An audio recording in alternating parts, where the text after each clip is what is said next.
Bienvenue chez Basilic, le podcast pour changer de regard et imaginer ensemble un futur désirable.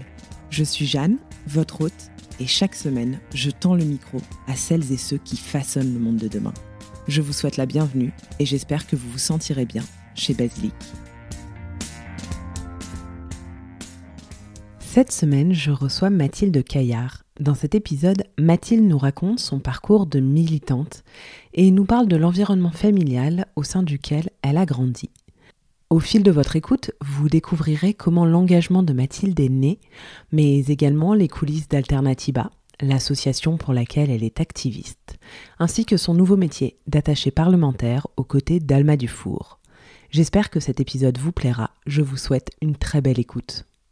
Salut Mathilde. Enchantée. Comment vas-tu ? Très bien, je profite des derniers moments avant qu'il pleuve à Paris et je vais très bien. Je suis ravie de te recevoir au micro de Basilic pour parler militantisme, activisme, pour parler de toi. On va commencer par des présentations et puis après on essaiera de revenir un peu sur ton histoire. Donc je m'appelle Mathilde, j'ai eu 25 ans il y a maintenant un peu plus d'un mois, parce qu'à force de dire un mois, ça fait 2 mois. Je suis activiste pour le climat depuis maintenant 2019, donc ça fait 3 ans. Et voilà, c'est des sujets qui sont extrêmement importants pour moi et ça occupe une grande partie de mon quotidien. Au quotidien, est-ce que tu es étudiante ? Est-ce que tu travailles ? Alors désormais, je travaille, mais c'est tout récent, parce que j'ai été étudiante là jusqu'à cet été, donc ça fait 1 mois.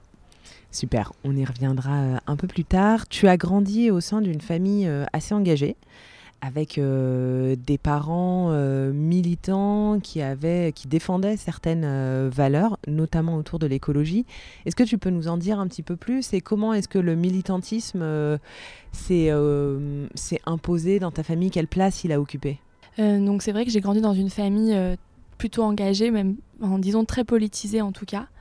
Mes parents ont toujours parlé de politique, il y avait toujours des livres qui traînaient dans la maison qui parlaient de politique, etc. Ils nous emmenaient aussi beaucoup en manifestation, donc c'est vraiment moi mes premiers pas militants, on va dire, je les ai faits surtout en manifestation. Donc voilà, c'était quelque chose qui était très très présent à la maison et comme tu le dis, donc c'était sur différents sujets, il y avait beaucoup d'écologie et c'est vrai que parler de l'écologie à la fin des années 90 c'était quand même assez minoritaire. Donc beaucoup d'écologie, moi je me rappelle de mes parents qui dans les années, ça devait être en 2005 ou en 2006, sont allés à la fondation du Parti pour la décroissance à l'époque où c'était vraiment un gros mot, ça l'est encore un peu aujourd'hui, mais ça l'était dans des dimensions démesurées à l'époque. Donc beaucoup d'écologie, mais aussi sur les sujets sociaux plus largement. Donc voilà, on allait aussi aux manifs en soutien aux sans-papiers pour appeler à la régularisation, mais aussi par exemple contre la loi, à l'époque c'était le contrat première embauche, le CPE. Donc voilà, une famille militante, en tout cas pour aller en manifestation et où on parlait énormément de politique. Est-ce que c'était uniquement des manifestations ou aussi des actions ? Tes parents étaient membres d'associations ? Disons qu'ils avaient une approche qui était, on va dire, plutôt intellectuelle de la politique. Donc c'était plutôt assister à des conférences, des colloques, etc. et des manifestations, mais il n'y avait pas d'action comme ce qui peut être le cas désormais, plutôt des obéissances civiles, actions de mobilisation de masse ou autres. Voilà, c'était plus une politisation, un militantisme intellectuel, on va dire. Donc toi, tu as grandi avec le repère des manifestations. C'était normal d'aller manifester sur la voie publique pour exprimer un désaccord. Comment est-ce que ça s'est manifesté plus tard en grandissant à l'adolescence et puis dans ta jeune vie d'adulte ? J'ai continué à je les ai accompagnés beaucoup quand j'étais plus jeune, jusqu'à l'adolescence. Et je dirais que j'ai eu un petit moment un peu de pause. Ça correspond au moment où je suis rentrée mes premières années d'études supérieures. Et en fait, ce qui est intéressant, c'est que mon second militantisme, disons quand j'y suis revenue, cette fois-ci ça a été une approche qui était beaucoup plus personnelle, où je me suis vraiment posé la question parce que j'avais toujours eu l'impression d'être, déjà de gauche, mais je veux dire engagée, militante, enfin disons engagée en tout cas sur les questions qui m'intéressaient, mais j'avais pas encore eu une approche vraiment personnelle où je m'étais jamais vraiment posé la question, qu'est-ce que je suis dans ce monde, quelles sont mes idées, qu'est-ce que je pense, où je veux aller, quelle société je veux voir advenir, etc. Et donc en fait je me suis réapproprié ces ces questions septembre 2018, au moment où il y a eu la démission de Nicolas Hulot. Et il y a eu tout un mouvement, le mouvement climat en fait, qui a véritablement émergé en France, ou en tout cas qui s'est un petit peu modifié, qui a vu tout un nouveau public le rejoindre, et qui s'est densifié avec toutes ces marches qu'on a vues à partir de septembre 2018 et qui se sont comme ça multipliées au cours de l'année, et notamment avec toutes les grèves dans les universités. Moi à l'époque j'étais en sciences politiques à Dauphine, et donc je participais aux grèves. Et en fait là je me suis vraiment reposé la question en ayant cette fois-ci une approche vraiment plus personnelle de mon militantisme, et où je me suis disons que j'ai commencé à m'engager un peu sans mes parents aussi, et c'était plus moi en tant qu'individu face à la société, quoi. J'avais l'impression aussi, c'était aussi quelque chose qui m'a fait grandir en réalité. Et tu avais envie d'une autre forme de militantisme, aller au-delà des manifestations à ce moment-là ? En fait moi c'était un petit peu aussi disons qu'avant je m'étais toujours intéressée à ces sujets, mais disons que j'avais très peu lu en réalité sur la réalité de la situation. Là on parle du climat, mais aussi des enjeux sociaux, mais bon, aussi beaucoup du climat et de l'écologie. Et en ayant ces lectures, au fur et à mesure, tout en allant en parallèle aux marches, etc., c'est vrai que mon positionnement s'est aussi radicalisé. Et donc là je suis arrivée face à un constat qui était, mais en fait on est face à une situation inextricable, à des situations extrêmement injustes, et donc au fur et à mesure où je me suis renseignée, j'ai commencé à vouloir aussi m'impliquer de plus en plus, et c'est là que je suis rentrée dans l'activisme climat, et donc sont venues petit à petit les premières actions de désobéissance civile, et voilà. Quelle distinction tu fais entre le militantisme et l'activisme ? C'est pas si différent que ça. C'est vrai que moi plutôt c'est une distinction que je fais moi pour me repérer, mais disons que les activistes sont des militants, et beaucoup de militants sont des activistes, mais c'est vrai que activiste j'entends plus comme participer à des actions concrètes, par exemple de désobéissance civile, de manifestation. On peut être militant plutôt sur la sphère intellectuelle, disons que c'est un travail tout aussi intéressant, mais plus sur le débat d'idées par exemple. Oui, non, mais sans jugement de l'un ou de l'autre, mais plus pour préciser et recontextualiser. Et donc toi, tu le disais, tu as voulu aussi t'approprier ce militantisme pour trouver ta place, en parallèle de celle qu'occupaient tes parents. Quelle association est-ce que tu as décidé de rejoindre ? Comment ça s'est fait ? J'imagine qu'au fil de tes lectures, tu as découvert, ou en tout cas pris conscience que les luttes sociales étaient intrinsèquement liées à la problématique climatique. Comment est-ce que tu as mis tout ça en perspective ? Alors moi déjà, donc, je vivais en région parisienne, et donc comme je l'ai dit, c'est par rapport aux marches qui ont suivi la démission du ministre de l'écologie de l'époque, à la rentrée 2018, que j'ai commencé donc à aller dans la rue finalement. Et en fait c'est ma sœur qui avait beaucoup plus de temps que moi à cette époque, qui a été un peu précurseur, et qui a commencé vraiment à s'intéresser, à regarder qui est-ce qui organisait les mobilisations, et notamment les associations. Et elle a rencontré donc Alternatiba, donc plutôt Alternatiba Paris, donc le groupe local parisien. Et en fait, elle a commencé à rentrer dans l'organisation des marches. Donc, alors que moi et les autres membres de famille, on venait en tant que marcheurs lambda, quoi. Elle participait concrètement à la réalisation des marches. Donc ça va être tout le travail logistique de préparation de banderoles, travail d'encadrement de la marche pour que tout se passe bien, de communication en amont, toutes les personnes en fait qui permettent aux mobilisations de réussir et d'avoir lieu. Donc elle a commencé à rentrer à Alternatiba, et en fait petit à petit elle nous en a énormément parlé, et ça a fait un peu son chemin dans ma tête, et à un moment en fait j'ai commencé à la rejoindre pour un atelier peinture de banderoles, puis voilà, de fil en aiguille je suis rentrée donc dans l'organisation. Et ce qui m'a énormément plu à Alternatiba, c'est aussi leur positionnement stratégique, et parce qu'en fait disons que le constat c'est de dire, pour l'instant on n'arrive pas à faire rentrer nos sujets dans le débat politico-médiatique, et on n'a pas de prise de pouvoir des idées progressistes. C'est pas celles qui sont dans le camp des dominants actuellement, et donc pour pouvoir réussir à ce que ces sujets soient pris en compte dans le débat, c'est de s'organiser nous, et c'est de faire valoir la voix du plus grand nombre. C'est que nos intérêts, étant donné qu'on est une majorité à être, disons tous et toutes, impactés par les effets du dérèglement climatique et de l'effondrement de la biodiversité, eh bien organisons-nous collectivement, mettons en place un rapport de force pour permettre de faire émerger ces sujets dans le débat public et forcer les décideurs à agir concrètement. Et donc Alternatiba, pour atteindre cet objectif, s'organise de différentes manières, mais notamment en essayant d'organiser des actions de désobéissance civile de masse qui sont à chaque fois pensées dans une stratégie globale sur différents sujets pour obtenir des victoires concrètes qui sont comme des victoires d'étape, qui permettent à la fois de recruter des nouvelles personnes et de faire toujours agrandir en fait cette base militante. Tout en obtenant concrètement des choses importantes. On pourra y revenir tout à l'heure, mais il y en a eu plusieurs victoires comme ça assez importantes, notamment en région parisienne, qui nous ont permis à la fois de gagner concrètement des choses, parce que à l'époque où tout se délite et lors de la grande destruction, chaque victoire est importante, mais aussi parce que ça nous permet stratégiquement de continuer à grossir et de gagner en visibilité. Justement, quel type de victoire, à quel type de victoire tu fais référence ? Là, je pense énormément à l'agrandissement du terminal 4 de Roissy-Charles de Gaulle. Donc, c'était un projet climaticide qui visait en fait à agrandir l'aéroport déjà beaucoup trop grand du Roissy-Charles de Gaulle pour tripler je me rappelle plus exactement, mais il me semble que c'est pour tripler le nombre de vols, ou en tout cas non, doubler le nombre de vols de l'aéroport. Et en fait, alors même que ça pose énormément de problèmes déjà pour le voisinage, en termes climat, j'en parle même pas, et que c'était un projet complètement à contre-courant de l'histoire et de ce qu'il faut faire, ce projet, disons que les dirigeants étaient tout à fait disposés à lui permettre de voir le jour. Et donc on s'est organisé ensemble, pensé avec le collectif qui était sur place, donc le collectif Non au Terminal 4, qui était déjà organisé sur place, donc travailler avec eux pour faire grossir leurs revendications, ou en tout cas les visibiliser. Donc il y a eu tout un travail médiatique de différentes rédactions de communiqués de presse, en parler à la presse, organiser des rendez-vous avec la préfecture, des opérations de com diverses et variées, jusqu'à un point un peu culminant.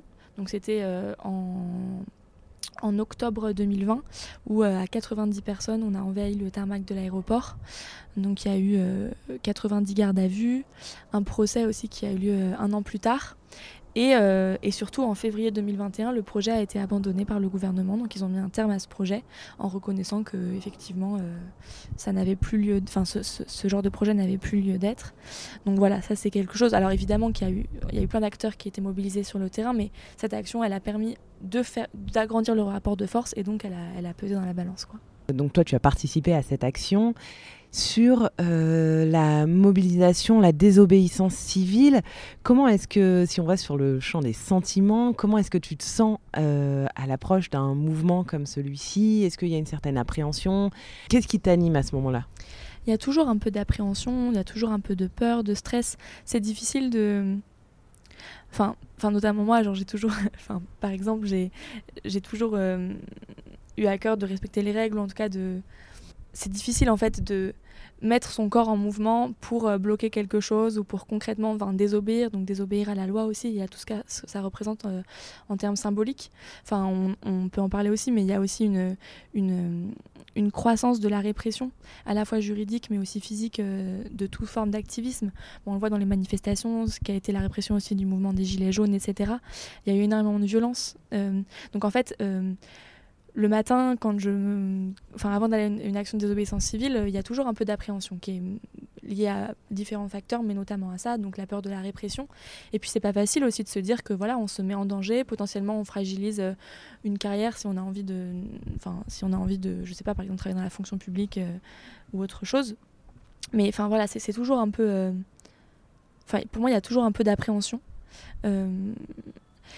Et en même temps beaucoup de fierté et la conscience d'être au bon endroit par rapport à ce qui est juste et par rapport à ce qui est utile, et par rapport au fait que la situation est tellement dramatique, on va tellement dans le mauvais sens, il y a tellement d'injustices, il y a tellement de choses qui se passent pas comme il faudrait qu'elles se passent, que en fait c'est un petit peu le dernier recours, et je pense que c'est important de le faire pour pouvoir, moi en tout cas je le sens comme ça, pour pouvoir me dire que on pourra quand même se regarder dans une glace, qu'importe où on va, mais au moins d'avoir le sentiment d'être au bon endroit et de le faire. Donc, et puis c'est aussi très important, mais dans la désobéissance civile, c'est aussi quelque chose de collectif. Et évidemment, j'ai tissé énormément de liens d'amitié aussi avec les personnes avec qui je milite. Et quand on fait ces choses, une action de désobéissance civile ensemble, c'est quelque chose aussi de très fort. Donc il y a de l'appréhension, mais elle est un peu catalysée, ou en tout cas elle est soutenue par le fait que c'est quelque chose de collectif qui donne énormément de force aussi, qui donne du sens et qui donne de la force. Donc voilà. Quelle est la moyenne d'âge des participants à ce type d'action ? Est-ce qu'il y a une moyenne d'âge ? Est-ce que tu observes un peu des profils similaires ? On est beaucoup, moi quand j'ai commencé j'avais 22 ans, même 21 ans. Donc c'est vrai que c'est environ la moyenne d'âge, oui c'est quand même plutôt des personnes jeunes, on va dire entre 18 et 35 ans. Mais pas que, par exemple ma maman, qui a 66 ans, qui a fait plus d'actions de désobéissance civile que moi. Mais c'est vrai qu'elle dénote un peu, disons qu'il n'y a pas une majorité de personnes de 65 ans dans les actions de désobéissance civile, mais voilà, il y a des profils comme ma mère notamment. Donc oui, il y a aussi des gens de tous les âges, et c'est important. Ta maman qui d'ailleurs a été mise en garde à vue à la suite d'une action de désobéissance civile. Ouais, tout à fait, c'était en octobre dernier, en octobre 2021, suite à une action où elle a bloqué avec d'autres activistes des Amis de la Terre et de Alternatiba une conférence qui s'appelait Finance en commun et qui invitait toutes les banques françaises pour parler de leurs ambitions climatiques en présence du Premier ministre, sachant que celles qui étaient invitées, ce sont les banques françaises qui investissent le plus dans les énergies fossiles. Donc c'était un petit peu juste une vitrine pour pouvoir faire du greenwashing encore une fois. Et donc avec d'autres, ils ont infiltré cette conférence et ils ont déversé du faux pétrole, ils l'ont interrompu avec des alarmes anti-agression qui font un bruit extrêmement fort quand on les déclenche, puis avec des banderoles, etc. Et aussi dans le dialogue, parce que le but c'était aussi de discuter en fait avec les personnes présentes, ou en tout cas d'essayer de faire émerger dans le débat en fait aussi la voix du plus grand nombre qui vont être impactés par des choix purement économiques et financiers. Et donc elle a été arrêtée avec les autres et placée en garde à vue 24 heures, donc elle a passé la nuit là-bas. Voilà. Elle est sortie. Elle est sortie le lendemain. Est-ce qu'il y a eu un procès ou ça a donné suite ? Non, pas de procès. Ils ont eu un rappel à la loi et une journée de formation, de stage de citoyenneté d'une journée pour leur apprendre à être des bons citoyens. Parce que visiblement... militer voilà. Et être activiste, c'est pas être un bon citoyen. Alors. Voilà, pour moi, c'est plutôt elles et eux qui auraient des leçons à donner de citoyenneté et de comment être à sa place de citoyen, comment contribuer vraiment à la société quand on est dans une telle situation critique. Donc voilà, assez étonnant ce jugement. Tu mentionnais le dialogue tout à l'heure, notamment sur cette action de désobéissance civile, où il y avait une intention aussi de dialoguer avec les personnes assistant à cette conférence de presse. Comment est-ce qu'on arrive à dialoguer avec des gens qui sont radicalement opposés à ce qu'on pense ? Est-ce qu'on arrive à dialoguer de manière sereine ou pas ? Pas toujours. Je pense par exemple aux images qu'on a pu voir après il y a eu une action récemment, une des plus récentes de Alternatiba à l'AG de Total, où on a vu des échanges extrêmement tendus entre des activistes et des actionnaires qui ne pouvaient pas entrer dans l'AG parce qu'elle était tout simplement bloquée. Avec donc des échanges extrêmement tendus, notamment de la part des actionnaires, en fait des insultes tout simplement. Donc c'est pas toujours facile, mais je pense que quand même une majorité de personnes... disons que en fait, quand on fait une action de désobéissance civile, le but c'est aussi de faire irruption dans un quotidien qui semblait complètement normal et banalisé.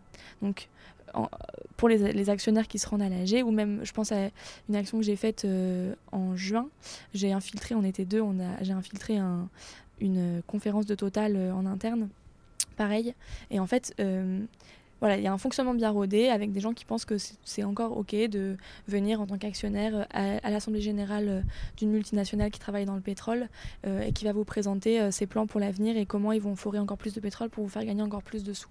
Ça, c'est encore possible dans leur quotidien, disons, dans leur petit quotidien bien rangé. Et en fait, l'action de désobéissance civile et les personnes qui vont physiquement mettre leur corps en travers du point A au point B de cette personne qui va à l'AG, en fait, elle vient faire irruption, elle vient questionner aussi tout ce qu'on pensait être normal et qui finalement ne l'est pas vraiment. Et donc, cette éruption, parfois, elle provoque quand même aussi des questionnements aussi chez ces personnes-là. Comme si tout d'un coup, on sortait la tête de l'eau et on se disait, mais en fait, pourquoi ça fonctionne comme ça, quel est le problème, etc. Et le problème du dérèglement climatique, pour l'instant, il y a de plus en plus quand même un consensus assez fort autour des réalités qui nous sont énoncées. Et d'ailleurs, beaucoup plus que ce que certains dirigeants veulent nous faire croire. On nous fait croire que ce qui bloque encore, c'est parce que les gens ne sont pas encore convaincus du dérèglement climatique. C'est faux. Une majorité de Français, en fait, attendent juste des actes à la hauteur.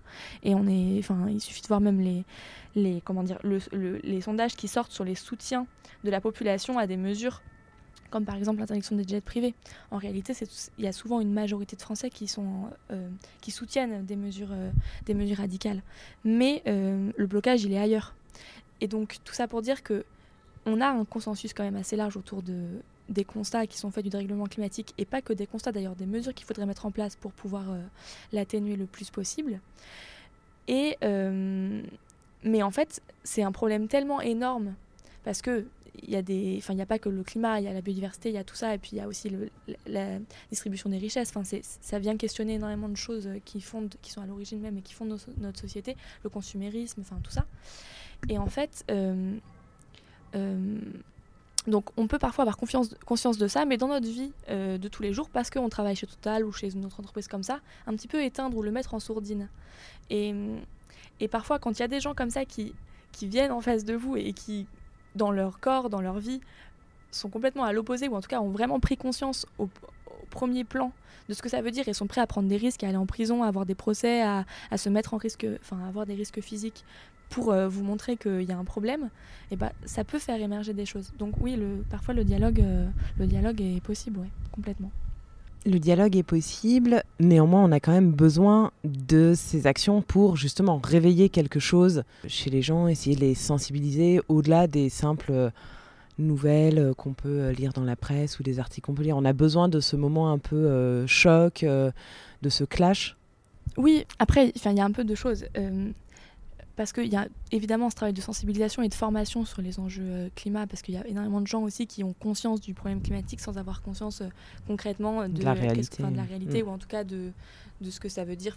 Mais oui, disons que les actions comme ça déclarent un petit peu, elles permettent en tout cas de parfois percer le champ politico-médiatique et faire irruption dans l'espace médiatique. Je pense par exemple aux actions qu'ont fait récemment le collectif Dernière Rénovation en pénétrant sur le cours de Roland-Garros, en interrompant le Tour de France ou en essayant de l'interrompre, en allant se coller à la glu sur l'autoroute. Quoi qu'on en pense, ces actions choc, ou en tout cas qui ont vocation à l'être, elles permettent de faire irruption et à un moment alors le monde s'arrête pas de tourner, mais en tout cas la société ou le cours des choses frise un peu et se dit oula, mais en fait il y a un problème, ou en tout cas de venir un petit peu rappeler, c'est un petit peu la nature qui vient se rappeler, ou le contexte climatique, l'urgence climatique qui vient un petit peu se rappeler. Mais après il faut faire aussi attention, parce qu'on ne peut pas non plus juste s'indigner comme ça par éclipse chaque fois qu'il y a un nouveau feu de forêt, puis on fait un tweet ou on poste une photo et puis ensuite on retourne à notre quotidien. C'est aussi les travers que peuvent avoir un petit peu l'indignation cyclique par rapport à différents événements. Mais après, ça, encore une fois, la charge du changement ne repose pas sur les épaules des citoyens et des citoyennes. En tout cas, pas du tout.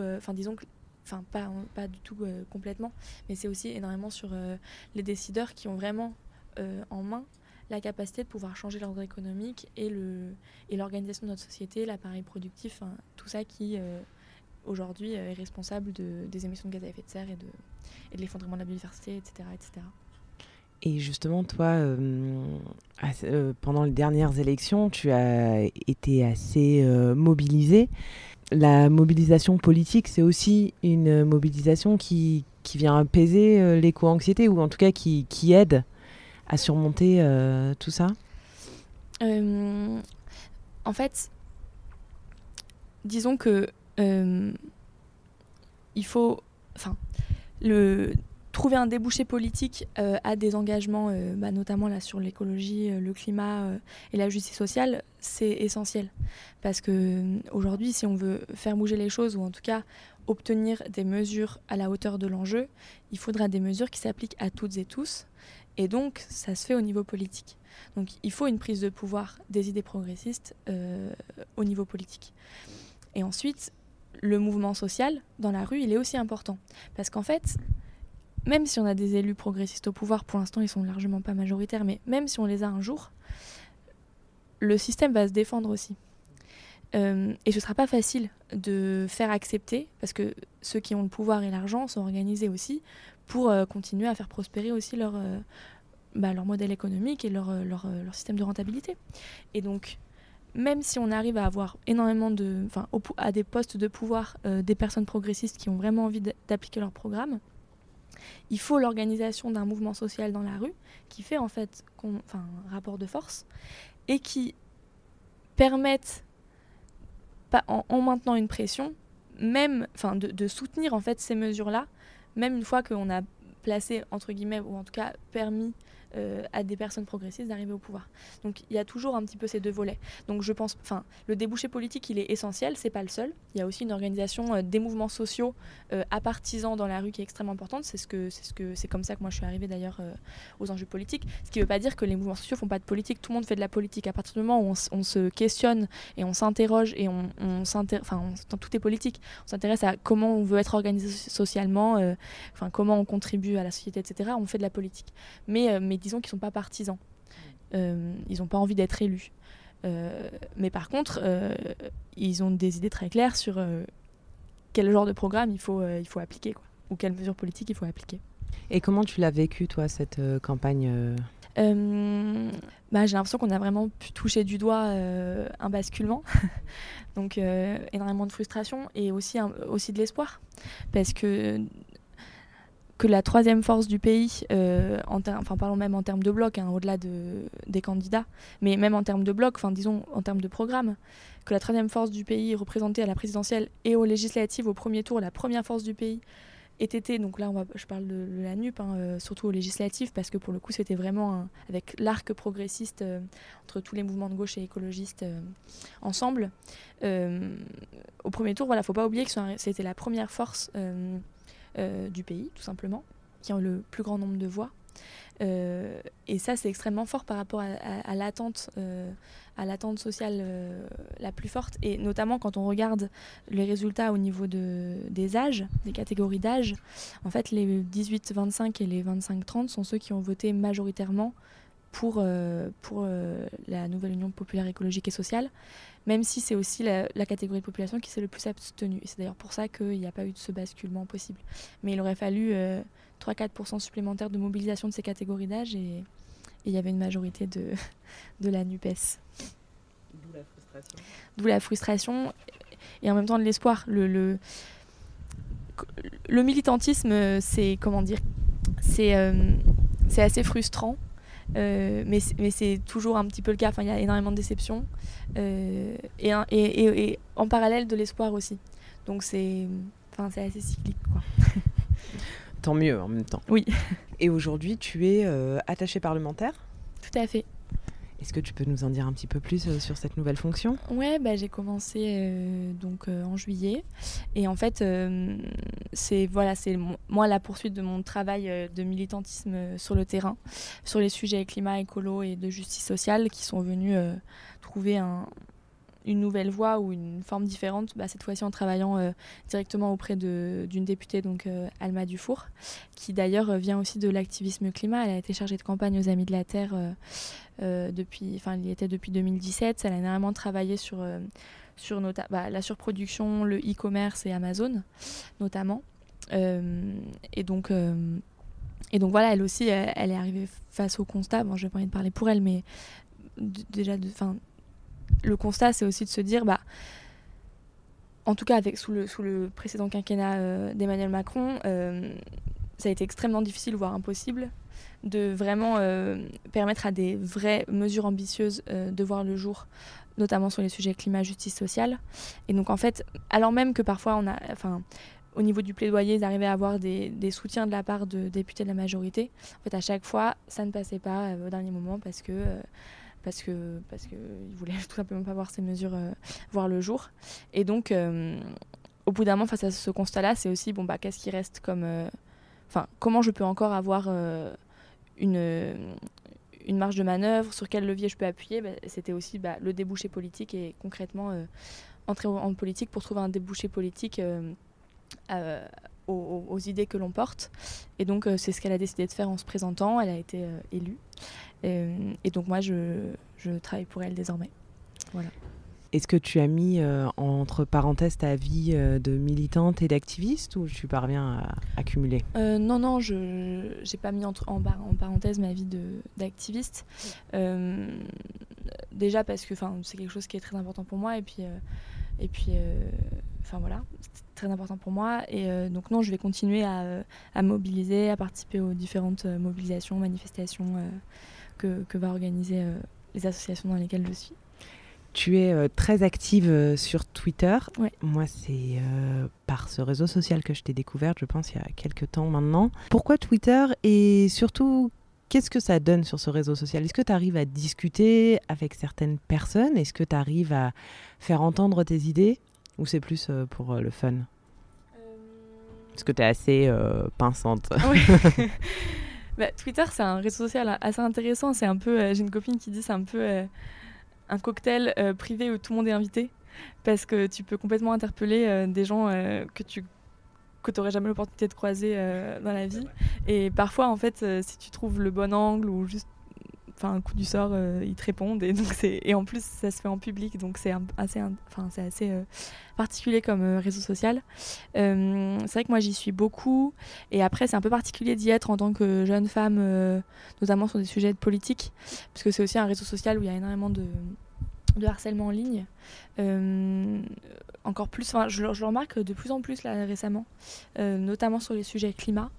Donc c'est un peu particulier. Après, il y a des bonnes pratiques à mettre en œuvre pour justement faire attention au harcèlement. Ça peut être masquer des mots, ce genre de choses, pour se protéger et faire attention aussi, parce que ça peut être déprimant, usant et démoralisant. Ça t'est déjà arrivé ? Oui, plusieurs fois. J'ai mis rapidement des choses en place, mais oui, ça arrive que des tweets que je fais percent un peu, et du coup très rapidement j'ai des vagues de harcèlement qui se mettent en place. C'est jamais aller très loin, c'est juste une flopée d'insultes et de commentaires dégradants. C'est jamais agréable, mais juste je mute et je regarde plus quand ça arrive. T'as bien raison, il faut se protéger aussi. Et justement, ça fait une transition parfaite avec ma prochaine question, qui concerne le burn-out militant, qui est loin d'être une légende. Comment est-ce qu'on peut s'en prémunir ? Est-ce que toi, tu as été confrontée à ce burn-out ? En fait, quand j'ai commencé à militer, c'était juste après mon année universitaire, donc j'avais l'impression d'avoir énormément de temps, ce que j'avais, mais je l'ai rempli avec uniquement du militantisme. Et au bout de 4 mois, j'ai fait tout début de burn-out. À un moment, je me suis endormie en marchant, et donc j'ai fait une petite pause après, et je me suis un peu plus concentrée, disons que je me suis un peu plus organisée pour prendre soin de moi aussi, parce que c'est important. Le militantisme, ça prend énormément d'énergie, ça doit en donner aussi. Il y a aussi un caractère régénérateur un petit peu. Et donc c'est important de prendre soin de soi, et notamment parce que c'est aussi là dans le cadre de mon travail, mais c'est toujours difficile de trouver le juste milieu entre qu'est-ce qui est de l'engagement, du militantisme. Disons quand on travaille sur des sujets qui sont des sujets qui nous tiennent vraiment à cœur, et c'est même pas qui nous tiennent à cœur, c'est des enjeux même de survie. C'est des sujets qui constituent d'ailleurs une énorme partie de ma vie aujourd'hui. C'est toujours difficile de placer le curseur entre aussi prendre soin de soi et prendre du temps. Mais c'est important de le faire. Et puis moi, j'ai la chance de militer donc Alternatiba Paris, dans lequel on a énormément aussi mis en place justement des dispositifs pour prendre soin les uns des autres, faire attention, se prémunir du burn-out militant, etc. Mais c'est vraiment important de le faire et voilà. Sans culpabiliser, c'est pas grave de prendre soin de soi pour agir par la suite, mais c'est assez récurrent et même parmi mes invités, j'en ai plusieurs qui ont été confrontés au burn-out militant. C'est pas surprenant. Est-ce que tu aurais un conseil pour les auditeurs et les auditrices de Basilic, alors qu'ils soient jeunes ou moins jeunes, peu importe, mais voilà, qui aimeraient éventuellement militer, devenir pourquoi pas activistes, qui aimeraient s'impliquer, mais qui ont une certaine appréhension, puisque c'est un univers, quand on ne le connaît pas, qui peut faire peur, je pense. Bien sûr. Commencer par dire que pour le coup, il y a de la place pour tout le monde et il y a vraiment aussi des choses à faire pour tout le monde en fonction de l'investissement à la fois de temps, mais aussi là j'ai parlé tout à l'heure de la désobéissance civile et des risques encourus. Évidemment qu'on peut militer de plein d'autres manières et en plus on peut pas tous se permettre d'ailleurs de prendre des risques si par exemple on est étranger, si on est en situation de handicap, si on est pour X ou X raisons, problème de santé, j'en sais rien, mais il y a plein de raisons qui peuvent ou juste on n'a pas envie qui peuvent nous pousser à pas pouvoir prendre ou vouloir prendre de risques quels qu'ils soient. C'est quand même possible de militer, il y a plein de choses à faire. Et donc, qu'est-ce que je conseille ? C'est de rejoindre un groupe militant près de chez soi. Déjà en se renseignant, moi je vais prêcher pour ma paroisse, mais en tout cas moi donc je suis à Paris, donc je suis au groupe Alternative à Paris et je suis vraiment comblée. Mais il y en a plein d'autres.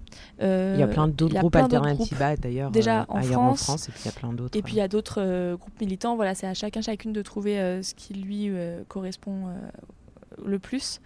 Mais voilà, mais il y a vraiment énormément de choses à faire et on a besoin de monde, on a besoin de tout le monde. Et en fait, ça peut aussi commencer le militantisme en juste se posant des questions et en se posant des questions aussi, en discutant avec les gens autour de soi.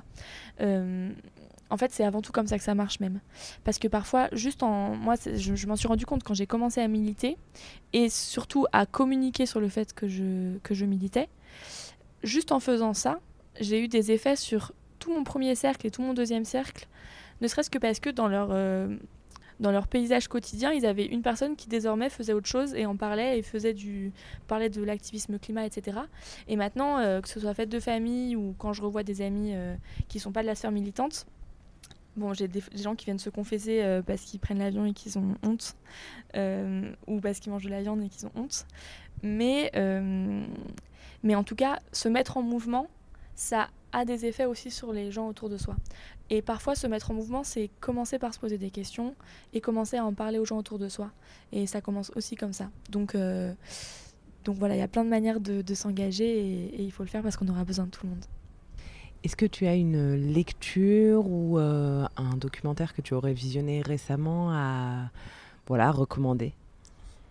Il y a le documentaire qui avait été réalisé par Arte qui s'appelle désobéissant.e, .médian E, qui était donc sur le mouvement climat, donc justement au moment où j'y suis arrivée, donc 2018-2019, notamment à Paris, avec l'émergence de la base, le lieu qui a fédéré énormément d'associations, dont Alternatiba. Qui a fermé d'ailleurs et qui a réouvert à Sancier maintenant dans le 5e arrondissement, pour les Parisiens et Parisiennes qui écoutent. Donc il y a ça, et il y a aussi un livre qui, moi, m'a énormément... qui a fait écho en moi, notamment parce que j'ai une sorte, pas d'épiphanie, mais disons que le premier geste que j'ai fait, que j'ai décidé de faire quand je me suis mise en mouvement, ça a été donc, j'allais à une énième marche en novembre 2018, c'est en octobre 2018. Et en fait, j'ai été complètement émue et saisie en regardant les gens autour de moi et en me disant que j'étais en train de participer à quelque chose qui me dépassait, qui me transcendait un peu. Et je me suis dit, à la hauteur de ce que je ressens là, d'émotion et de sensation de faire quelque chose où je me mets en marche, il faut que je prenne une décision qui va changer ma vie, ou en tout cas qui change mon quotidien et qui va... il faut que je prenne une décision qui me change aussi, moi. à travers les changements que je veux voir advenir aussi. Et je me suis dit, tu vas complètement arrêter de manger de la viande. Et c'est ce que j'ai décidé de faire du jour au lendemain. Et voilà, par ce petit geste, ensuite je l'ai politisé et puis j'en ai fait quelque chose de plus grand. Et je suis rentrée dans des groupes militants pour s'organiser collectivement parce que les petits gestes, on n'en a pas parlé, mais c'est utile. Disons que c'est indispensable et en même temps, c'est complètement insuffisant. Mais c'est indispensable. Et donc je l'ai fait à titre personnel. Et ensuite, juste après, j'ai lu le livre de Jonathan Safran Foer qui s'appelle « Faut-il manger les animaux ?» Et ça m'a énormément... ça a fait écho en moi, aussi par rapport à cette décision que je venais prendre. Donc voilà, un livre que je recommanderais serait aussi celui-ci. Oui, que j'aime beaucoup également. Et effectivement, sur les petits gestes, tu fais bien de le rappeler, évidemment qu'ils sont indispensables. Mais ils ne seront pas suffisants et qu'on a besoin de changements bien plus structurels. C'est toujours bon de le rappeler parce que ça nous déleste aussi parfois d'un poids de culpabilité. Je reçois beaucoup de messages d'auditeurs et d'auditrices qui culpabilisent, qui ont l'impression de ne pas en faire assez, etc. Et je trouve que c'est toujours bien de rappeler qu'on n'est pas seul. Et justement, rejoindre un mouvement associatif, militant, ça peut aussi nous aider à avoir un nouveau regard sur la situation et sur notre place face à tout ça. Donc c'est assez salvateur normalement. Oui, tout à fait. Merci beaucoup Mathilde pour cet échange. C'était très intéressant de se glisser dans la peau d'une militante et de découvrir un peu les coulisses. J'indiquerai dans la barre de description du podcast bien évidemment tout ce que tu as recommandé, Alternatiba, mais aussi ton compte Twitter pour celles et ceux qui ont envie de rigoler. Merci beaucoup. À la prochaine. À la prochaine. Merci d'avoir écouté cet épisode jusqu'au bout. Si vous êtes encore là, j'imagine qu'il vous a plu. N'oubliez pas de vous abonner à Basilic sur votre application de podcast favorite pour ne louper aucun épisode. Vous pouvez également me suivre sur Instagram et LinkedIn @basilicpodcast pour découvrir les coulisses de tous les épisodes et de toutes les interviews. Et enfin, si l'univers du podcast vous intéresse, alors je vous invite à jeter un œil à basilicpodcast.com. Vous y découvrirez Basilic Studio, la formation que j'ai créée pour vous accompagner à lancer votre propre podcast et surtout le podcast de vos rêves, mais également Basilic Lab, l'agence qui nous permet de créer des podcasts pour des marques audacieuses et des thérapeutes engagés. Je vous donne rendez-vous la semaine prochaine pour un nouvel épisode et d'ici là, prenez grand soin de vous.